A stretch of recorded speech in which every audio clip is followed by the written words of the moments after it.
Hi friends, welcome back to our channel. ನಾನು ನಿಮ್ಮ ಅಶ್ವಿನಿ. ಎಲ್ಲರೂ ಹೇಗಿದ್ದೀರಾ? ಎಲ್ಲರೂ ಆರಾಮಾಗಿದ್ದೀರಾ ಅಂತ ಅಂದ್ಕೊಳ್ತಾ ಇದ್ದೀನಿ. ಸೊ ಎಲ್ಲರೂ ಕೂಡ ಆರಾಮಾಗಿರಿ. ಹಾಗೆ ಇವಾಗ ಪೂಜೆ ಕೂಡ ಸ್ಟಾರ್ಟ್ ಮಾಡ್ತಾ ಇದ್ದೀನಿ. ಹಾಗೆ ಇಲ್ಲಿ ನೋಡ್ತಾ ಇದ್ರಲ್ಲ, ಡ್ರಮ್ಮಲ್ಲಿ ಎಷ್ಟೊಂದು ಹೂಗಳನ್ನ ಹಾಕಿದ್ದೀನಿ. ಮೊಗ್ಗಿರುತ್ತಲ್ವ, ಅದನ್ನು ಕಿತ್ಕೊಂಬಂದು ನೀರಲ್ಲಿ ಹಾಕಿದ್ದೀನಿ. ಎಷ್ಟು ಚೆನ್ನಾಗಿ ಅರಳ್ಕೊಂಡಿದೆ. ದಾಸವಾಳದಲ್ಲೇ ಡಿಫ್ರೆಂಟ್ ಬರುತ್ತೆ ಡಿಸೈನ್ಸು ಮತ್ತು ಕಲರು ಎಲ್ಲ. ಇದರಲ್ಲಿ ಎರಡು ನಿಮ್ಗೆ ನೋಡ್ಬೋದು, ಒಂದು ರೆಡ್ ಕಲರು, ಒಂದು ಪಿಂಕ್ ಕಲರು, ಮತ್ತು ಇದರಲ್ಲಿ ಇದಕ್ಕೂ ದೊಡ್ಡದು ಬರುತ್ತೆ ದಾಸವಾಳ. ತುಂಬ ವೆರೈಟಿ ದಾಸವಾಳ ಹೂಗಳು ಬರುತ್ತೆ. ಅದರಲ್ಲಿ ನಮ್ಮ ಹೇರಿಗೆ ಮಾತ್ರ ಸಖತ್ ಯೂಸ್ ಆಗುತ್ತೆ. ಇವಾಗ ನಾವು ದಾಸವಾಳ ಹೂವನ್ನ ಯಾವಾಗ ಸಿಗುತ್ತೋ ಅವಾಗ ತೊಗೊಂಬಂದು ದೇವರಿಗೆಲ್ಲ ಮುಡಿಸಿರ್ತೀವಲ್ವ. ಸೊ ಅದೇ ಹೂವನ್ನ ನಾವು ತೆಗ್ದಿಟ್ಕೊಂಡು ಅದನ್ನು ಒಣಗಿಸಿ ಪೌಡರ್ ಮಾಡಿದ್ರು, ಇಲ್ಲ ಒಣಗಿಸಿ ಹಾಗೆ ಇಟ್ಕೊಂಡು ಮತ್ತು ಎಣ್ಣೆ ಏನಾದರೂ ಮಾಡ್ಕೊತೀವಲ್ವ, ಅದರಲ್ಲಿ ಹಾಕ್ಕೊಂಡ್ರೆ ನಮಗೆ ಚೆನ್ನಾಗಿ ಯೂಸ್ ಆಗುತ್ತೆ. ಇಲ್ಲಾಂದರೆ ಅದನ್ನು ಪೌಡರ್ ಮಾಡ್ಕೊಂಡು ಇಟ್ಕೊಂಡ್ರೆ ಹೇರ್ ಪ್ಯಾಕ್ ಅಂತ ಎಲ್ಲ ಹಾಕ್ಕೋತಾರಲ್ವ, ಸೊ ಅದನ್ನು ಕೂಡ ನಾವು ಮಾಡ್ಕೋಬೋದು. ಇವಾಗೆಲ್ಲ ಆನ್ಲೈನಲ್ಲಿ ಪೌಡರ್ ಎಲ್ಲ ಸಿಗುತ್ತೆ. ಅದಕ್ಕೆ ಸುಮ್ಮನೆ ದುಡ್ಡು ಕೊಟ್ಟು ಇದು ಮಾಡೋದಕ್ಕಿಂತ ನಾವು ತೊಗೊಂಬಂದಿರೋದನ್ನ ಈ ಥರನೂ ಕೂಡ ಯೂಸ್ ಮಾಡ್ಕೋಬೋದು. ಫೈನಲಿ ಪೂಜೆ ಕೂಡ ಕಂಪ್ಲೀಟ್ ಆಯಿತು. ಸಿಂಪಲಾಗಿ ಇವತ್ತು ಪೂಜೆನ ಕಂಪ್ಲೀಟ್ ಮಾಡಿದೆ. ದೇವರಿಗೆ 2 ಬಾಳೆಹಣ್ಣನ್ನ ನೈವೇದ್ಯ ಇಟ್ಬಿಟ್ಟು ಪೂಜೆನ ಕಂಪ್ಲೀಟ್ ಮಾಡಿದೆ. ದಾಸವಾಳ ಹೂವು ಇಟ್ಟಾಗಲೇ ಅದೊಂಥರ ಎಷ್ಟು ಚೆನ್ನಾಗಿ ಲಕ್ಷಣವಾಗಿ ಕಾಣಿಸುತ್ತೆ. ನಂಗೆ ತುಂಬ ಇಷ್ಟ. ನೋಡ್ತಾ ಇದ್ರಲ್ಲ, ನಾರ್ಮಲಾಗಿ ಇಟ್ಟು ಪೂಜೆ ಮಾಡಿದ್ದೀನಿ. ಆದರೂ ಏನೋ ನೋಡ್ತಾನೆ ನಿಂತ್ಕೋಬೇಕು ಅನ್ನೋ ಥರ ಅನಿಸ್ತಾ ಇತ್ತು. ಅಷ್ಟು ಚೆನ್ನಾಗಿ ಕಾಣ್ತಾ ಇದ್ದವು. ಮತ್ತು ಇನ್ನೊಂದು 2-3 ವೆರೈಟಿ ದಾಸವಾಳ ಹೂವು ಎಲ್ಲ ತರ್ತಾರಮ್ಮ. ಸೊ ಅದನ್ನು ಕೂಡ ನಾನು ತೊಗೊಂಬಂದಾಗ ನಾನು ನಿಮ್ಮ ಜೊತೆ ಶೇರ್ ಮಾಡ್ಕೊತೀನಿ. ಹಾಗೆ ಫ್ರೆಂಡ್ಸ್, ಯಾರಾದರೂ ಹೊಸದಾಗಿ ಚಾನಲ್ನ ನೋಡ್ತಾ ಇದ್ದರೆ ದಯವಿಟ್ಟು ಸಬ್ಸ್ಕ್ರೈಬ್ ಮಾಡ್ಕೊಂಡು ನೋಡಿ. ನಿಮಗೆ ಈ ವಿಡಿಯೋ ಇಷ್ಟ ಆದರೆ ಒಂದು ಲೈಕ್ ಮಾಡಿ, ಶೇರ್ ಮಾಡಿ, ಕಾಮೆಂಟ್ ಮಾಡಿ. ಹೇಗೆ ಕಾಣ್ತಾ ಇದೆ ಪೂಜೆ, ಹೇಗೆ ಮಾಡಿದ್ದೀನಿ, ಸೊ ಕಾಮೆಂಟ್ ಮಾಡಿ, ಓಕೆನಾ? ಇವಾಗ ಪೂಜೆ ಎಲ್ಲ ಕಂಪ್ಲೀಟ್ ಮಾಡಿದ್ದಾದಮೇಲೆ ಹಾಲು ಕಾಯಿಸಿದ್ದಾಯಿತು. ಹಾಲು ಕೂಡ ಕಾಯಿಸಿಕ್ಕಿದ್ದೀನಿ. ಹಾಗೆ ಇವಾಗ ಟೀ ಮಾಡಬೇಕು. ಹಾಲು ಕಾಯಿಸಿದ ತಕ್ಷಣ ಫಸ್ಟ್ ಕೆಲಸನೇ ಅದು ನಮ್ಮದು. ಟೀ ಮಾಡಿಕೊಂಡು ಬಿಸಿಯಾಗಿ ಕುಡಿತಾ ಇದ್ದರೆ ಅದರ ಟೇಸ್ಟೇ ಒಂಥರ ಚೆನ್ನಾಗಿರುತ್ತೆ. ಆಮೇಲೆ ನೈಟ್ ಮಾಡಿರೋಂಥ ನುಗ್ಗೆಕಾಯಿ ಸಾಂಬಾರಿತ್ತು, ಅದನ್ನು ಕೂಡ ಬಿಸಿ ಮಾಡಿಕ್ಕಿದ್ದೀನಿ. ಮತ್ತು ಇವಾಗ ಟೀ ಮಾಡಲಿಕ್ಕೆ ಇಟ್ಟಿದ್ದೀನಿ. ಟೀ ಪೌಡರ್ ಎಲ್ಲ ಹಾಕ್ಬಿಟ್ಟು ಕುದಿಸೋದಕ್ಕೆ ಇಟ್ಟಿದ್ದೀನಿ. ಚೆನ್ನಾಗಿ ಕುದೀತು ಅಂದರೆ ನಮಗೆ ಟೀ ಅನ್ನೋದು ರೆಡಿ ಆಗುತ್ತೆ. ಈ ಮಧ್ಯ ಅಂತೂ ನಂಗೆ ವೀಡಿಯೋಸ್ನ ಡೈಲಿ ಪೋಸ್ಟ್ ಮಾಡೋಣ ಅಂತ ಎಷ್ಟು ಮೈಂಡ್ ಸೆಟ್ ಮಾಡಿಕೊಂಡ್ರು ಕೂಡ ಆಗ್ತಾಯಿಲ್ಲ. ತುಂಬ ಡಿಲೇ ಆಗ್ತಾಯಿದೆ. ಮತ್ತು ಏನಂದರೆ ನಮ್ಮ ಮನೆಯವ್ರದ್ದು ಒಂದು ಚಾನಲ್ ಸ್ಟಾರ್ಟ್ ಮಾಡಿದ್ದೀವಿ ಅಂತ ಹೇಳಿದ್ವಲ್ಲ, ಸೊ ಅದರಲ್ಲೂ ಕೂಡ ವೀಡಿಯೋಸ್ ಹಾಕಬೇಕು, ಇದರಲ್ಲೂ ಕೂಡ ವೀಡಿಯೋಸ್ ಹಾಕಬೇಕು. ಎರಡೂ ಮ್ಯಾನೇಜ್ ಮಾಡ್ಬೇಕಂದ್ರೆ ಸ್ವಲ್ಪ ಕಷ್ಟ ಆಗ್ತಾಯಿದೆ. ಬಟ್ ಏನಂದರೆ ಅದು ಚಾನಲ್ ಇವಾಗ 1000 ಸಬ್ಸ್ಕ್ರೈಬರ್ಸ್ ಕಂಪ್ಲೀಟ್ ಆಯಿತು. ನನಗೆ ತುಂಬಾ ಖುಷಿ ಆಯಿತು 1000 ಸಬ್ಸ್ಕ್ರೈಬರ್ಸ್ ಕಂಪ್ಲೀಟ್ ಆಯ್ತಲ್ಲ ಅಂತಂದೇಳಿ. ಮತ್ತು 4000 ವಾಚಿಂಗ್ ಅವರ್ಸ್ ಒಂದು ಕಂಪ್ಲೀಟ್ ಆಗಬೇಕು. ಮತ್ತು 1,00,000 ಏನು ವ್ಯೂಸ್ ಬರುತ್ತಲ್ಲ ಶಾರ್ಟ್ಸ್, ಅದು ಕಂಪ್ಲೀಟ್ ಆಗಬೇಕಂತ ಹೇಳಿದ್ದಾರೆ. ನೋಡಬೇಕದು ಯಾವಾಗ ಕಂಪ್ಲೀಟ್ ಆಗುತ್ತೋ, ಯಾವಾಗ ಮಾನಿಟೈಸೇಷನ್ ಆಗುತ್ತೋ ಅಂತ ಹೇಳಿ ವೆಯ್ಟ್ ಮಾಡ್ತಾ ಇದ್ದೀನಿ. ಹಾಗೆ ಈಗ ಅಮ್ಮ ಪುದೀನ ಮತ್ತು ಕೊತ್ತಂಬರಿನ ಕ್ಲೀನ್ ಮಾಡಿಕೊಡ್ತಾಯಿದ್ರು. ಮತ್ತು ಮಕ್ಕಳಿಗೆ ಬಿಸ್ಕೆಟು, ಆಮೇಲೆ ಸೋಪು, ಪೇಸ್ಟು ಅದೆಲ್ಲ ತೊಗೊಂಬಂದಿದ್ರು. ಅದನ್ನು ಅಲ್ಲೇ ಇಟ್ಟಿದ್ದೀನಿ. ಇವಾಗ ಪುದೀನ ಎಲ್ಲ ಬಿಡಿಸ್ಕೊಡ್ತಿದ್ದಾರೆ. ಇವತ್ತು ಟೊಮೆಟೊ ಬಾತ್ ಮಾಡ್ತಾಯಿದ್ದೀನಿ. ಟೊಮೆಟೊ ಬಾತ್ ಅಂದರೆ ನಿಜವಾಗ್ಲೂ ಮಕ್ಕಳು ತಿನ್ನಲ್ಲ. ಅವ್ರಿಗೆ ಇನ್ನೊಂದು ಏನಾದರೂ ಹೆಸ್ರನ್ನ ನಾನು ಸೃಷ್ಟಿ ಮಾಡ್ಕೊಂಡು ಹೇಳಬೇಕಷ್ಟೇ, ಆಮೇಲೆ ತಿಂತಾರೆ. ಇವಾಗ ಟೀ ಕೂಡ ಚೆನ್ನಾಗಿ ಕುದೀತಾ ಇತ್ತು. ಸೊ ಟೀ ಕೂಡ ಕಂಪ್ಲೀಟ್ ಆಯಿತು. ಟೀ ಕಂಪ್ಲೀಟ್ ಆದಮೇಲೆ ನಾನೀಗ ಟೊಮೆಟೊ ಬಾತಿಗೆ ಏನೇನು ಬೇಕೋ ಅದೆಲ್ಲ ಕೂಡ ಹೆಚ್ಚಿಟ್ಕೊಳ್ತಾ ಇದ್ದೀನಿ. ನನ್ನ ಪಕ್ಕದಲ್ಲಿ ನೀವು ಸ್ಟ್ಯಾಂಡ್ ನೋಡ್ತಾ ಇದ್ದೀರಲ್ವ, ಸೊ ಅಲ್ಲೇ ಇರುತ್ತೆ ತರಕಾರಿ. ಹಾಗಾಗಿ ನನಗೇನು ಬೇಕೋ ಅದನ್ನೆಲ್ಲ ಅಲ್ಲೇ ತೊಗೊಂಡು ಕಟ್ ಮಾಡಿ ಇಟ್ಕೊತೀನಿ. ಆಲ್ಮೋಸ್ಟ್ ನಾನು ತರಕಾರಿ ಕಟ್ ಮಾಡೋಂಥ ಪ್ಲೇಸೇ ಇದು. ನಮ್ಮಮ್ಮ ಬೈತಿರ್ತಾರೆ, ಸೈಡಲ್ಲಿ ಬಂದು ಕೂತ್ಕೊಂಡು ಕಟ್ ಮಾಡಿ, ಏನಕ್ಕೆ ಅಲ್ಲಿ ಕಟ್ ಮಾಡ್ತೀಯ ನೀನು ಅಂತ ಹೇಳ್ತಿರ್ತಾರೆ. ಬಟ್ ನಾನು ಕೇಳಲ್ಲ. ನನಗೆ ಇಲ್ಲೇ ಏನೋ ಕಂಫರ್ಟ್ ಅನಿಸುತ್ತೆ. ಯಾಕಂದರೆ ಕೈ ಎಲ್ಲ ಸಿಗುತ್ತಲ್ಲ. ಮತ್ತು ಇನ್ನೊಂದು ಸೈಡ್ ಕುತ್ಕೋಬೇಕಂದ್ರೆ ಎಲ್ಲ ತೊಗೊಂಡು ಪ್ಲೇಟಲ್ಲಿ ತೊಗೊಂಡು ಹೋಗಿ ಅಲ್ಲಿ ಕುತ್ಕೊಂಡು ಕಟ್ ಮಾಡಬೇಕಾಗತ್ತೆ. ಬಟ್ ಇಲ್ಲಾಂದರೆ ಇಲ್ಲೇ ಸಿಗುತ್ತೆ, ಆರಾಮಾಗಿ ನಮಗೆ ಎಷ್ಟು ಬೇಕೋ ಅಷ್ಟು ತೊಗೊಳೋದು, ಕಟ್ ಮಾಡೋದು, ಉಪಯೋಗಿಸೋದು, ಈ ಥರ ಮಾಡ್ತೀನಿ. ಹಾಗಾಗಿ ನಾನು ಇಲ್ಲೇ ಕುತ್ಕೊಂಡು ಕಟ್ ಮಾಡೋದಕ್ಕೆ ಇಷ್ಟಪಡ್ತೀನಿ. ಇವಾಗ ಬೇಗ ಟಿಫನಿಗೆ ಜೋಡಿಸ್ಬೇಕು. ಏನಂದರೆ ಸ್ವಲ್ಪ ಕುಕ್ಕರಿಂದು ಕೂಡ ಪ್ರಾಬ್ಲಮ್ ಆಗಿತ್ತು. ಹಾಗಾಗಿ ನಾನು ಹಾಗೇ ಪಾತ್ರೆಯಲ್ಲೇ ಮಾಡೋಣ ಅಂತ ಅಂದ್ಕೊಂಡಿದ್ದೀನಿ. ಯಾಕಂದರೆ ವಿಸಿಲ್ ಬರ್ತಾಯಿಲ್ಲ. ವಿಸಿಲ್ಗೋಸ್ಕರ ನಾನು ಕಾಯ್ಕೊಂಡು ಕೂತ್ಕೊಂಡೆ ಅಂದರೆ ಅದು ಸೀದು ಕರ್ರಗಾಗಿ ಹೋಗಿರುತ್ತೆ. ಅದಕ್ಕೋಸ್ಕರ ಹಾಗೆ ಪಾತ್ರೆಯಲ್ಲಿ ಮಾಡ್ತಾಯಿದ್ದೀನಿ. ಮತ್ತು ಅಮ್ಮ ಡ್ರಮ್ಮೆಲ್ಲ ತೊಳೆದು ಕ್ಲೀನ್ ಮಾಡ್ತಾಯಿದ್ದಾರೆ. ಫ್ರೆಂಡ್ಸ್, ಇವತ್ತಿಗೆ ನೀರು ಬಿಟ್ಟು 10 ದಿನ ಆಯಿತು. ಸೊ 10 ದಿನ ಆದರೂ ಕೂಡ ನೀರು ಬಿಟ್ಟಿಲ್ಲ. ಮನೆಯಲ್ಲಂತೂ ನೀರಿನ ಸಖತ್ ಪ್ರಾಬ್ಲಮ್ಮು. ಮತ್ತು ಈ ಟೈಮಲ್ಲಿ ನಾವು ಏನು ಉಪಯೋಗಿಸ್ತಾ ಇದ್ದೀವಿ ನೀರು ಕುಡಿಲಿಕ್ಕಂದ್ರೂ ಮತ್ತು ಅಡುಗೆ ಮಾಡೋದಕ್ಕಂದರೆ ಇವಾಗ ಮನೆ ಹತ್ರ ನಮಗೆ ಬೋರ್ ನೀರು ಬರುತ್ತೆ ನೋಡಿ, ಅದು ಕೂಡ ರಿಪೇರಿ ಆಗಿತ್ತು, ಅಂದರೆ ಕೆಟ್ಟೋಗಿತ್ತು. ಇವಾಗ ಮನೆಯಿಂದ ಸ್ವಲ್ಪ ದೂರದಲ್ಲಿ ಒಂದು ಟ್ಯಾಂಕಿ ಇದೆ, ಅಲ್ಲಿಂದ ತೊಗೊಂಬಂದು ನೀರನ್ನ ಇಟ್ಕೊಂಡು ಆ ನೀರನ್ನೇ ಅನ್ನ ಮಾಡ್ಕೊಳಕ್ಕೆ, ಸಾಂಬಾರು ಮಾಡ್ಕೊಳಕ್ಕೆಲ್ಲ ಉಪಯೋಗಿಸ್ಕೊಳ್ತಾ ಇದ್ದೀವಿ. ಮತ್ತು ಇವಾಗ ಮಕ್ಳಿಗಂದ್ರೂ ಕುಡಿಯೋದಕ್ಕೆ ಬೋರ್ ನೀರು ಕೊಡೋಕ್ಕಾಗಲ್ಲ, ಯಾಕಂದರೆ ಅವರಿಗೆ ಅದು ರೂಢಿ ಇಲ್ಲ. ಕುಡಿದ ತಕ್ಷಣವೇ ಅವ್ರಿಗೆ ಶೀತ ಆಗೋದು ಹಂಗೆಲ್ಲ ಆಗುತ್ತೆ. ನಾವು ಚಿಕ್ಕವರಿದ್ದಾಗಿಂದ ನಮ್ಗೆ ಕುಡಿದು ರೂಢಿ ಇದೆ, ನಮಗೇನೋ ಅಂಥ ಪ್ರಾಬ್ಲಮ್ ಅಂತ ಅನಿಸಲ್ಲ. ಆದರೆ ನನ್ನ ಮಕ್ಳಿಗೆ ಯಾವತ್ತೂ ನಾನು ಕೊಟ್ಟಿಲ್ಲ. ಹಾಗಾಗಿ ಯಾವಾಗ ಬರುತ್ತೋ ನೀರು ಅಂತ ಹೇಳಿ ವೇಟ್ ಮಾಡ್ತಾಯಿದ್ವಿ. ಆಲ್ಮೋಸ್ಟ್ ಎಲ್ಲ ಕಡೆಯೂ ಮಳೆ ಇದೆ, ನದಿಲೂ ಕೂಡ ನೀರಿದೆ. ಕರೆಕ್ಟಾಗಿ ಬಿಟ್ಟರೆ ನಮಗೆ ಎಷ್ಟು ಯೂಸ್ ಆಗುತ್ತೆ. ಪೂರ್ತಿಯಾಗಿ ಕಂಪ್ಲೀಟಾಗಿ ನೀರು ಅಷ್ಟು ಖಾಲಿಯಾಗೋವರೆಗೂ ಬಿಟ್ಟು ಆಮೇಲೆ ನೀರು ಬಿಡ್ತಾರೆ.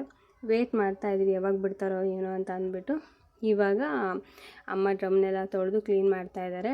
ಯಾಕಂದರೆ ಅಕಸ್ಮಾತ್ ಏನಾದರೂ ಇನ್ನೊಂದು ಸಲ ನೀರಿನ ಪ್ರಾಬ್ಲಮ್ ಆದ್ರೂ ಈಗ ಡ್ರಮ್ನ ನಾವು ನೀಟಾಗಿ ತೊಳೆದು ಇಟ್ಕೊಂಡ್ಬಿಟ್ರೆ ಅದ್ರಲ್ಲಿ ನೀರನ್ನ ಕ್ಲೀನಾಗಿ ತುಂಬಿ ಎಲ್ಲ ಕ್ಲೋಸ್ ಮಾಡಿ ಇಟ್ಕೊಂಡ್ವಿ ಅಂದರೆ ನೀರಿನ ಪ್ರಾಬ್ಲಮ್ ಆದ್ರೂ ಈ ಒಂದು ಡ್ರಮ್ಮಲ್ಲಿ ಏನಿರುತ್ತೆ ಆ ನೀರು ತೊಗೊಂಡೋಗಿ ಫಿಲ್ಟರಲ್ಲಿ ಹಾಕ್ಕೊಂಡು ನೀರು ಫಿಲ್ಟರ್ ಮಾಡ್ಕೊಂಡು ಕುಡಿತೀವಿ.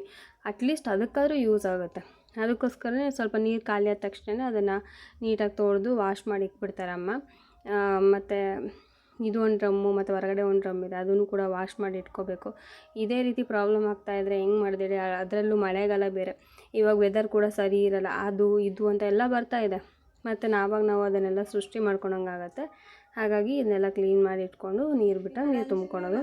ಹಾಗೆ ಇವಾಗ ಕೆಲಸ ಎಲ್ಲ ಕಂಪ್ಲೀಟ್ ಆದಮೇಲೆ ನಾನು ಈಗ ಕೂತ್ಕೊಂಡು ಟಿಫನ್ ಮಾಡ್ತಾಯಿದ್ದೀನಿ, ಟೊಮೆಟೊ ಬಾತು. ಹಾಗೆ ಸ್ವಲ್ಪ ಮೊಸರು ಹಾಕ್ಕೊಂಡು ತಿಂತಾಯಿದ್ದೀನಿ. ನನಗೆ ಬಿಸಿ ಇದ್ದಾಗ ತಿನ್ನಲಿಕ್ಕೆ ಏನೂ ಬೇಡ, ತಣ್ಣಗಾದ್ಮೇಲೆ ತಿನ್ನೋದಕ್ಕೆ ಏನಾದರೂ ಸೈಡ್ಸ್ ಬೇಕು. ಹಾಗಾಗಿ ಮೊಸರನ್ನ ತರಿಸ್ಕೊಂಡು ಮೊಸರು ಹಾಕ್ಕೊಂಡು ತಿಂತಾಯಿದ್ದೀನಿ. ಬಿಸಿ ಇದ್ದಾಗಂತೂ ಗಂಟ್ಲು ಸುಡ್ತಾ ಇರಬೇಕು, ಅವಾಗ ಸುಮ್ಮನೆ ತಿಂತಾಯಿರ್ತೀನಿ. ಅದ್ರ ಜೊತೆ ಏನೂ ಕೇಳಲ್ಲ, ಅದು ಕೊಡ್ರಿ ಇದು ಕೊಡ್ರಿ ಅಂತ ಏನೂ ಕೇಳಲ್ಲ. ತಣ್ಣಗಾದರೆ ಮಾತ್ರ ನಿಜವಾಗ್ಲೂ ಗಂಟ್ಲಲ್ಲಿ ಎಳಿಯಲ್ಲ. ಅದರಲ್ಲಿ ಬೇರೆ ಹೊಟ್ಟೆ ಹಸಿವಾಗ್ಬಿಟ್ಟಿತ್ತು. ಮತ್ತು ಇನ್ನೇನು ಮಾಡೋದು, ಸ್ವಲ್ಪ ಮೊಸರು ಹಾಕ್ಕೊಂಡು ತಿಂದ್ರೆ ಆಯ್ತು ಅಂದ್ಬಿಟ್ಟು ಈಗ ಮೊಸರು ಹಾಕ್ಕೊಂಡು ತಿಂತಾ ಇದ್ದೀನಿ. ಇದಕ್ಕೂ ಕೂಡ ನನ್ನ ಮಕ್ಕಳಿಗೆ ವೆಜ್ ಬಿರಿಯಾನಿ ಅಂತ ಹೇಳಿದ್ದೀನಿ. ವೆಜ್ ಬಿರಿಯಾನಿ ಅಂದ್ಬಿಟ್ಟು ತಿಂದ್ಬಿಟ್ಟು ಹೋದರು. ಅದೇ ಇದನ್ನು ಟೊಮೆಟೊ ಬಾತ್ ಅಂದಿದ್ದು ನಿಜವಾಗ್ಲೂ ತಿಂತಾ ಇರಲಿಲ್ಲ. ಏನೋ ಗೊತ್ತಿಲ್ಲ, ಅವ್ರು ಟೊಮೆಟೊ ಬಾತ್ ಅಂದರೆ ನನ್ನ ಮಗನಿಗೆ ಇರ್ತಲ್ಲ. ನನ್ನ ಮಗಳು ತಿಂತಾಳೆ, ಬಟ್ ಅವನು ತಿನ್ನಲ್ಲ. ಈಗ ಎಲ್ಲ ಕೆಲಸ ಮುಗಿಸ್ಕೊಂಡು ಸ್ವಲ್ಪ ಬಾಳೆಹಣ್ಣನ್ನು ತಿಂದ್ಕೊಂಡು ಕೂತ್ಕೊಂಡಿದ್ದೀನಿ. ಹಾಗೆ ಅಂಗಡಿಗೆ ಹೋಗಿ ಸೊಪ್ಪನ್ನು ತೊಗೊಂಬಂದೆ. ಇವತ್ತು ಸೊಪ್ಪಿನ ಸಾಂಬಾರು ಮಾಡೋಣ ಅಂತ ಹೇಳಿ ಸೊಪ್ಪು ಬಿಡಿಸ್ಕೊಂಡು ಕೂತ್ಕೊಂಡಿದ್ದೆ. ಇನ್ನೇನು ಮಳೆ ಕೂಡ ಸ್ಟಾರ್ಟ್ ಆಗೋಯಿತು. ಈ ಮಳೆದೊಂದು ಪ್ರಾಬ್ಲಮ್ಮು, ಮಳೆ ಬಂತಂದರೆ ಮುಗ್ದೋಯ್ತು, ಬಟ್ಟೆಗಳು ಯಾವುದು ಒಣಗಲ್ಲ. ಹೊರಗಡೆ ಬಟ್ಟೆಗಳೆಲ್ಲ ಇದ್ವು. ಸೊ ಇವಾಗ ಹೋಗಿಬಿಟ್ಟು ಬಟ್ಟೆಗಳನ್ನೆಲ್ಲ ತರಬೇಕು. ಇಲ್ಲಾಂದರೆ ಪೂರ್ತಿಯಾಗಿ ನೆಂದೋಗುತ್ತೆ. ಆಲ್ಮೋಸ್ಟ್ ನಮ್ಮ ಮನೇಲಿ ಜಾಸ್ತಿನೇ ಬಟ್ಟೆಗಳು ಬೀಳೋದು. ನಾವು ನೆನೆಸ್ಕೊಂಡ್ವಿ ಅಂದರೆ ಮುಗ್ದೋಯ್ತು. ಅದ್ರ ಸ್ಮೆಲ್ ಅಂತೂ ಹೇಳೋಕ್ಕೆ ಬರೋಲ್ಲ. ಕಂಫರ್ಟಲ್ಲಿ ಹಾಕಿದರೂ ಕೂಡ ಸ್ಮೆಲ್ ಅಂತ ಇದ್ದೇ ಇರುತ್ತೆ. ಆಮೇಲೆ ಸ್ಕೂಲ್ ಬಟ್ಟೆ ಎಲ್ಲ ಇರ್ತಾವಲ್ಲ, ಅದಕ್ಕೋಸ್ಕರ ಹೆಂಗಾದರೂ ಸರ್ಕಸ್ ಮಾಡಾಗಲೇ ಅದನ್ನು ಒಣಗಿಸ್ಲೇಬೇಕು. ಆಲ್ಮೋಸ್ಟ್ ಇದಿಷ್ಟು ಕೂಡ ಹಸಿ ಇದ್ದಾವೆ, ಅದನ್ನು ಫ್ಯಾನ್ ಗಾಳಿಗಾದ್ರೂ ಹಾಕ್ಬಿಟ್ಟು ಒಣಗಿಸ್ಬೇಕು. ಇದನ್ನೆಲ್ಲ ವಿಡಿಯೋ ಮಾಡ್ಕೊತ ಟೈಮ್ ಕೂಡ ಆಗೋಯಿತು. ಆಮೇಲೆ ಬೇಗ ಬೇಗ ಎಲ್ಲ ರೆಡಿ ಮಾಡಿಕೊಂಡು ನಾನಿವಾಗ ಸಾಂಬಾರು ಮಾಡೋದಕ್ಕೆ ಜೋಡಿಸ್ಕೊಳ್ತಾ ಇದ್ದೀನಿ. ಇಲ್ಲೇ ಇಟ್ಕೊಂಡು ಸೊಪ್ಪೆಲ್ಲ ಅಲ್ಲಿ ಹಾಲಲ್ಲಿ ಕುತ್ಕೊಂಡೆಲ್ಲ ಕ್ಲೀನ್ ಮಾಡಿದೆ. ನನಗೆ ಗೊತ್ತಿರೋಂಥ ಸೊಪ್ಪುಗಳನ್ನಷ್ಟೇ ನಾನು ತರೋದು. ಗೊತ್ತಿಲ್ದಿರೋ ಸೊಪ್ಪು ನಿಜವಾಗ್ಲೂ ತರೋದಕ್ಕೆ ಹೋಗಲ್ಲ. ಯಾಕಂದರೆ ಅದು ಕ್ಲೀನ್ ಮಾಡ್ಬೇಕಾದ್ರೆ ನಂಗೆ ಗೊತ್ತೇ ಆಗೋದಿಲ್ಲ, ಇದು ಆ ಸೊಪ್ಪ ಈ ಸೊಪ್ಪನ್ನು ಕನ್ಫ್ಯೂಸ್ ಆಗಿಬಿಡ್ತೀನಿ. ಅಂದರೆ ಕೆಲವೊಂದು ಸೊಪ್ಪುಗಳ್ನ ಹಾಕ್ಬಾರ್ದು, ಅದು ವಿಷ ಇರುತ್ತೆ ಅಂತ ಎಲ್ಲ ಹೇಳ್ತಾರೆ. ಸೊ ಅದು ನನಗೆ ಗೊತ್ತಾಗಲ್ಲ. ಹಾಗಾಗಿ ನನಗೇನು ಗೊತ್ತಿದೆಯೋ ಅದನ್ನು ಮಾತ್ರ ನಾನು ತರೋದು. ಇವಾಗ ಜಸ್ಟ್ ಪಾಲಕ, ಮೆಂತೆ ಮತ್ತು ಒಂದು ಸ್ವಲ್ಪ ಕೊತ್ತಂಬರಿ ಸೊಪ್ಪು, ಆಮೇಲೆ ಹಸಿಮೆಣ್ಸಿಕಾಯಿ, ಟೊಮೆಟೊ, ಈರುಳ್ಳಿ, ಬೆಳ್ಳುಳ್ಳಿ, ಹಾಗೆ ಬೇಳೆ, ಒಂಚೂರು ಜೀರಿಗೆ, ಇದನ್ನಿಷ್ಟು ಹಾಕಿ ಸ್ವಲ್ಪ ಅರಿಶಿನ ಪುಡಿ ಸ್ವಲ್ಪ ಜಾಸ್ತಿ ಹಾಕಬೇಕು. ಚೆನ್ನಾಗಿರುತ್ತೆ, ಕಲರ್ ಚೆನ್ನಾಗಿರುತ್ತೆ, ಟೇಸ್ಟ್ ಚೆನ್ನಾಗಿರುತ್ತೆ. ಹಾಗಾಗಿ ಒಂದು ಸ್ವಲ್ಪ ಅರಿಶಿನ ಪುಡಿ ಜಾಸ್ತಿ ಹಾಕ್ಬಿಟ್ಟು ಉಪ್ಪು, ಎಣ್ಣೆ, ನೀರು ಹಾಕಿ ಒಂದು 3ರಿಂದ 4 ವಿಸಿಲ್ ಕೂಗಿಸ್ಬೇಕು. ಯಾಕಂದರೆ ಸೊಪ್ಪು ಹಾಕಿರ್ತೀವಲ್ವ, ಅದು ಸ್ಮೂತಾಗಿ ಸ್ಮ್ಯಾಶ್ ಆಗುತ್ತೆ. ಹಾಗಾಗಿ ಒಂದು 3ರಿಂದ 4 ವಿಸಿಲ್ ಕೂಗಿಸ್ತೀನಿ. ಇವಾಗ ಹಸಿಮೆಣ್ಸಿಕಾಯಿ ಎಷ್ಟು ಬೇಕೋ ಅಷ್ಟು ಖಾರಕ್ಕೆ ಹಾಕ್ಕೊಳ್ತಾ ಇದ್ದೀನಿ. ಆಲ್ಮೋಸ್ಟ್ ಏನಂದರೆ ಖಾರದ ಪುಡಿ ಹಾಕೋದಕ್ಕಿಂತ ಈ ಥರ ಹಸಿಮೆಣ್ಸಿಕಾಯಿ ಹಾಕಿ ಮಾಡಿದರೆ ಸೊಪ್ಪಿನ ಸಾಂಬಾರು ಟೇಸ್ಟು ಚೆನ್ನಾಗಿರುತ್ತೆ. ಇವತ್ತು ಮಾಡಿರೋಂಥ ಸಾಂಬಾರು ಊಟ ಮಾಡೋದಕ್ಕಿಂತ ನೆಕ್ಸ್ಟ್ ಡೇ ಊಟ ಮಾಡಿದರೆ ಸಖತ್ತಾಗಿರುತ್ತೆ. ಹಾಗಾಗಿ ಸ್ವಲ್ಪ ಹಸಿಮೆಣ್ಸಿಕಾಯಿ ಎಲ್ಲ ನೋಡಿಕೊಂಡು ಸ್ವಲ್ಪ ಜಾಸ್ತಿನೇ ಸಾಂಬಾರು ಮಾಡಿ ಇಟ್ಕೊತೀನಿ. ಮಿಕ್ಕಿತ್ತಂದ್ರೂ ಕೂಡ ನಾಳೆನೂ ಕೂಡ ಊಟ ಮಾಡ್ಬೋದು. ಅದು ಏನಂದರೆ ಅದನ್ನು ಕುದಿಸ್ದಂಗೆ ಮತ್ತು ಬಿಸಿ ಮಾಡ್ದಂಗೆ ಅದ್ರ ಟೇಸ್ಟ್ ಇನ್ನೂ ಜಾಸ್ತಿ ಆಗುತ್ತೆ. ಹಾಗಾಗಿ ಎಷ್ಟು ದಿನ ಆದರೂ ಕೂಡ ನಾನು ಸಾಂಬಾರು ಚೆಲ್ಲಲ್ಲ. 1-2 ದಿನ ಆದರೂ ಕೂಡ ಹಾಗೆ ಇಟ್ಕೊಂಡು ಊಟ ಮಾಡ್ತೀನಿ. ಮತ್ತು ಇನ್ನೊಂದು ಏನಂದರೆ ಸೊಪ್ಪಿನ ಸಾಂಬಾರು ಜೊತೆ ಮುದ್ದೆ ಇದ್ದರೆ ಟೇಸ್ಟ್ ಚೆನ್ನಾಗಿರುತ್ತೆ. ಸೊಪ್ಪಿನ ಸಾಂಬಾರು ತೆಳುವಾಗಿರೋದಕ್ಕಿಂತ ಗಟ್ಟಿಯಾಗಿದ್ದರೆ ಟೇಸ್ಟು ಸಖತ್ತಾಗಿರುತ್ತೆ. ಹಾಗಾಗಿ ಸ್ವಲ್ಪ ಗಟ್ಟಿಯಾಗಿ ಮಾಡ್ಕೊತೀನಿ. ಹಾಗೆ ಸ್ವಲ್ಪ ಏನಾದರೂ ಒಂದು ಸ್ವಲ್ಪ ಸ್ನ್ಯಾಕ್ಸ್ ಮಾಡ್ಕೊಳ್ಳೋಣ, ತುಂಬ ದಿನ ಆಗೋಯ್ತು ಅಂತಂದು ಯೋಚನೆ ಮಾಡ್ತಾಯಿದ್ದೆ. ಅದನ್ನು ಕೂಡ ಟ್ರೈ ಮಾಡಿದೆ. ಹೇಗೆ ಮಾಡಿದೆ ಏನು ಮಾಡಿದೆ ಅಂತಲೂ ಕೂಡ ಈ ವ್ಲಾಗಲ್ಲಿ ಹಾಕಿದ್ದೀನಿ. ನೋಡಿ ನೀವು ಕೂಡ ಟ್ರೈ ಮಾಡಿ. ಇಷ್ಟ ಆಯ್ತಾದರೆ ಒಂದು ಲೈಕ್ ಮಾಡಿ ಆಯಿತಾ. ಮತ್ತು ಕೆಲವೊಂದಷ್ಟು ಸಜೆಷನ್ಸ್ ಕೂಡ ಕೊಡ್ತೀನಿ. ಆ ಸ್ನ್ಯಾಕಲ್ಲಿ ನಾನು ಏನು ತಪ್ಪು ಮಾಡಿದೆ ಅಂತಂದೇಳಿ ಅದನ್ನು ಸ್ವಲ್ಪ ನೀವು ಕರೆಕ್ಷನ್ ಮಾಡ್ಕೊಳ್ಳಿ. ಇದು ನಾನೇನಂದರೆ ಇದು ವಿಡಿಯೋ ನೋಡಿಬಿಟ್ಟು ನಾನು ಮಾಡಿದ್ದು. ಅಂದರೆ ಫೇಸ್ಬುಕ್ಕಲ್ಲಿ ಒಂದು ವಿಡಿಯೋ ನೋಡಿದ್ದೆ, ವೈರಲ್ ವಿಡಿಯೋ. ಸೊ ಅದನ್ನು ಟ್ರೈ ಮಾಡೋಣ ಅಂತ ಹೇಳಿಬಿಟ್ಟು ಮಾಡ್ತಾಯಿದ್ದೀನಿ. ಏನಂದರೆ ಒಂದು ಪಾತ್ರೆ ಇಟ್ಕೊಂಡಿದ್ದೀನಿ. ಇದಕ್ಕೆ ಸ್ವಲ್ಪ ಶೇಂಗಾ ಹಾಕ್ಕೊಳ್ತಾ ಇದ್ದೀನಿ. ಮನೆಯಲ್ಲಿ ಉಪಯೋಗಿಸೋಕ್ಕೆ ತಂದಿರ್ತೀವಲ್ವ ಶೇಂಗಾ, ಅದನ್ನೇ ಹಾಕ್ಕೊಳ್ತಾ ಇದ್ದೀನಿ. ಇವಾಗ ಶೇಂಗಾ ಹಾಕ್ಕೊಂಡು ಅದಕ್ಕೆ ಒಂದು ಸ್ವಲ್ಪ ನೀರು ಹಾಕ್ಕೊಂಡು ಹಾಗೆ ಒಂಚೂರು ಉಪ್ಪು ಹಾಕ್ಕೊಂಡು ಇದನ್ನು ಬೇಯಿಸ್ಕೋಬೇಕು ಫಸ್ಟು. ಬೇಯಿಸ್ಕೊಂಡಾದ್ಮೇಲೆ ನೆಕ್ಸ್ಟು ಪ್ರೊಸೀಜರ್ ಏನಂತ ಹೇಳ್ತೀನಿ. ಮೇನ್ ಅಂದರೆ ಇದನ್ನು ಬೇಯಿಸ್ಕೋಬೇಕು. ಸ್ವಲ್ಪ ಉಪ್ಪನ್ನು ಹಾಕ್ಕೊಂಡು ಚೆನ್ನಾಗಿ ಬೇಯಿಸ್ಕೋಬೇಕಾಗತ್ತೆ. ಇವಾಗ ಬೇಯಿಸೋದಕ್ಕೆ ಇಟ್ಟಿದ್ದೀನಿ. ಇದು ಚೆನ್ನಾಗಿ ಕುದಿಬೇಕು. ನಾನು ನೀರು ಕರೆಕ್ಟಾಗಿದೆಯೋ ಇಲ್ಲ ಅಂತ ಮತ್ತೆ ಇನ್ನೊಂದ್ಸಲ ಚೆಕ್ ಮಾಡಿಕೊಂಡು ಮತ್ತೆ ಅದನ್ನು ಕ್ಲೋಸ್ ಮಾಡಿ ಬೇಯಿಸೋದಕ್ಕಂತ ಇಟ್ಟೆ. ಸೊ ಆಲ್ಮೋಸ್ಟ್ ಈಗ ಬೆಂದಿದೆ. ಇಷ್ಟು ಬೆಂದಿದೆ ಅಂದರೆ ಸಾಕು. ಇದನ್ನು ಹಾಗೆ ಕೂಡ ತಿನ್ಬೋದು. ಇದರಲ್ಲಿ ವೆರೈಟಿ ಚಾಟ್ಸ್ ಎಲ್ಲ ಮಾಡ್ಕೋಬೋದು. ನಾನೇನಂದರೆ ಇದನ್ನು ನೋಡಿದ್ನಲ್ಲ, ಸೊ ಒಂದು ಸಲನಾದರೂ ಟ್ರೈ ಮಾಡೋಣ ಹೇಗಾಗುತ್ತೋ ಏನೋ ಅಂತ ಒಂದು ಡೌಟ್ ಇತ್ತು. ಹಾಗಾಗಿ ಟ್ರೈ ಮಾಡಿದೆ. ನನಗೆ ಹೀಗೆ ತಿಂದರೂ ಕೂಡ ಖುಷಿ ಆಗ್ತಾಯಿತ್ತು. ಬಟ್ ಏನೋ ಟ್ರೈ ಮಾಡೋದಕ್ಕೆ ಹೋದೆ. ನೋಡೋಣ ಹೇಗಾಗಿದೆ ಅಂತಲೂ ಕೂಡ ನಿಮ್ಗೆ ಹೇಳ್ತೀನಿ. ಇವಾಗ ಶೇಂಗಾನ ಬೆಂದಿದೆಯಲ್ಲ, ಅದು ನೀರೆಲ್ಲ ಬಸ್ಕೊಂಡು ಈ ಥರ ಒಂದು ಸ್ಟೇನರಲ್ಲಿ ಇಟ್ಕೊಂಡಿದ್ದೀನಿ. ಈಗ ಏನು ಮಾಡಬೇಕು ಅಂದರೆ ಒಂದು ಬಾಣಲೆ ತೊಗೋಬೇಕು. ಆ ಬಾಣಲೆಗೆ ಉಪ್ಪು ಹಾಕ್ಕೋಬೇಕು ಆಯಿತಾ. ನಾನಿಲ್ಲಿ ಪುಡಿ ಉಪ್ಪು ಹಾಕ್ಕೊಂಡಿದ್ದೀನಿ. ಪುಡಿ ಉಪ್ಪು ಇಲ್ಲಿ ಒಂದು ಮಿಸ್ಟೇಕ್ ಆಯಿತು. ಏನಂದರೆ ನಾವು ಬೇಯಿಸ್ಬೇಕಾದ್ರೆ ಉಪ್ಪು ಹಾಕಿ ಬೇಯಿಸಿರ್ತೀವಿ. ಸೊ ನೀವು ಮತ್ತೆ ಉಪ್ಪಲ್ಲಿ ಅದನ್ನು ರೋಸ್ಟ್ ಮಾಡಿಬಿಟ್ರೆ ಇನ್ನೂ ತುಂಬ ಉಪ್ಪು ಅನಿಸುತ್ತೆ. ಹಾಗಾಗಿ ಅದರಲ್ಲಿ ತೋರಿಸಿದ್ದು ಉಪ್ಪನ್ನೇ ಹಾಕಿ ತೋರಿಸಿದ್ರು. ಬಟ್ ಅವ್ರು ಹೇಳಿದಷ್ಟು ಟೇಸ್ಟ್ ಅಂತ ಅನ್ನಿಸ್ಲಿಲ್ಲ, ಉಪ್ಪು ಜಾಸ್ತಿ ಆಯಿತು. ಹಾಗಾಗಿ ಇದರಲ್ಲಿ ಏನಂದರೆ ನೀವು ಮರಳು ಬರುತ್ತಲ್ಲ, ಮರಳು ಹಾಕ್ಬಿಟ್ಟು ಶೇಂಗಾನ ಉಪ್ಪು ಹಾಕಿ ಸ್ವಲ್ಪ ಉಪ್ಪು ಹಾಕ್ಬಿಟ್ಟು ಬೇಯಿಸ್ಕೊಂಡು ಅದನ್ನು ಈ ರೀತಿ ಮರಳಲ್ಲಿ ಹಾಕ್ಬಿಟ್ಟು ಹಿಂಗೆ ರೋಸ್ಟ್ ಮಾಡಿ. ಹೈ ಫ್ಲೇಮಲ್ಲಿ ಇಟ್ಕೊಂಡೇ ಮಾಡಿ, ಲೋ ಫ್ಲೇಮಲ್ಲಿ ಇಟ್ಕೊಬೇಡಿ. ಹೈ ಫ್ಲೇಮಲ್ಲಿ ಇಟ್ಕೊಂಡು ಮಾಡೋದ್ರಿಂದ ಹೈ ಫ್ಲೇಮಿಲ್ಲ ಮೀಡಿಯಮ್ ಫ್ಲೇಮಲ್ಲಿ ಇಟ್ಕೊಳ್ಳಿ ಆಯಿತಾ. ಸೊ ಅದನ್ನು ಕೈ ಆಡ್ತಾನೆ ಇರಬೇಕು. ನಿಮಗೆ ಕಲರ್ ಕೂಡ ಚೇಂಜ್ ಆಗುತ್ತೆ. ಮತ್ತು ಇವಾಗ ಏನು ಹಸಿ ಇರುತ್ತಲ್ವ ಮೇಲ್ಗಡೆ, ಈಗ ನೋಡ್ತಾ ಇರೋ ಫುಲ್ ಉಪ್ಪೆಲ್ಲ ಅಂಟ್ಕೊಂಡಿದೆ, ಅದೆಲ್ಲ ಬಿಡಿಯಾಗಿ ಬಿಟ್ಟೋಗುತ್ತೆ. ಮತ್ತು ಅದು ಚಟ್ ಅಂತ ನಾವು ಈಗ ಶೇಂಗಾ ಉರಿಬೇಕಾದ್ರೆ ಯಾವ ಥರ ಸೌಂಡ್ ಬರುತ್ತೋ ಸೊ ಅದೇ ರೀತಿ ಸೌಂಡ್ ಬರುತ್ತೆ. ಸೊ ಆ ಥರ ಸೌಂಡ್ ಬರ್ತಾ ಇದೆ ಅಂದರೆ ಇದು ಕಂಪ್ಲೀಟ್ ಆಗಿದೆ ಅಂತ ಅರ್ಥ. ಆದರೆ ಇದು ಕಂಪ್ಲೀಟ್ ಆಗೋವರೆಗೂ ಇದೇ ರೀತಿ ಕೈ ಆಡ್ತಾಯಿರಿ. ನಾನಿಲ್ಲಿ ಉಪ್ಪನ್ನು ಕಡಿಮೆ ಹಾಕ್ಕೊಂಡಿದ್ದೀನಿ. ನೀವು ಮಾಡಬೇಕಾದ್ರೆ ಉಪ್ಪನ್ನು ಸ್ಕಿಪ್ ಮಾಡಿ ಮರಳು ಹಾಕ್ಕೊಳ್ಳಿ. ಮರಳು ಹಾಕ್ಬಿಟ್ಟು ಮಾಡಿದರೆ ನಿಮ್ಮ ಟೇಸ್ಟ್ ಚೆನ್ನಾಗಿರುತ್ತೆ ಮತ್ತು ಚೆನ್ನಾಗಿ ರೋಸ್ಟ್ ಕೂಡ ಆಗುತ್ತೆ. ನಾನು ತಪ್ಪು ಮಾಡಿದ್ದು, ಯಾಕಂದ್ರೆ ನನಗೂ ಕೂಡ ಗೊತ್ತಿರಲಿಲ್ಲ. ವಿಡಿಯೋ ನೋಡಿದಾಗ ಓಕೆ ಅವ್ರು ಚೆನ್ನಾಗಿದೆ ಅಂತ ಅಂದ್ರಲ್ಲ, ಓಕೆ ಚೆನ್ನಾಗಿರ್ಬೋದೇನೋ ನೋಡೋಣ ಅಂತ ಹೇಳ್ಬಿಟ್ಟು ಟ್ರೈ ಮಾಡಿದೆ. ಬಟ್ ತುಂಬ ಉಪ್ಪು ಅಂತ ಅನ್ನಿಸ್ತು. ನಮ್ಮ ಮನೆಯವ್ರು ಕೂಡ ತುಂಬ ಉಪ್ಪಾಗಿದೆ ಕಡೆ ಅಂತಲೂ ಕೂಡ ಅವ್ರು ಹೇಳಿದರು. ಹಾಗಾಗಿ ನಾನು ಹೇಳ್ತಾ ಇದ್ದೀನಿ, ಮರಳು ಹಾಕ್ಕೊಳ್ಳಿ. ಟೇಸ್ಟ್ ಮಾತ್ರ ಸೂಪರಾಗಿರುತ್ತೆ.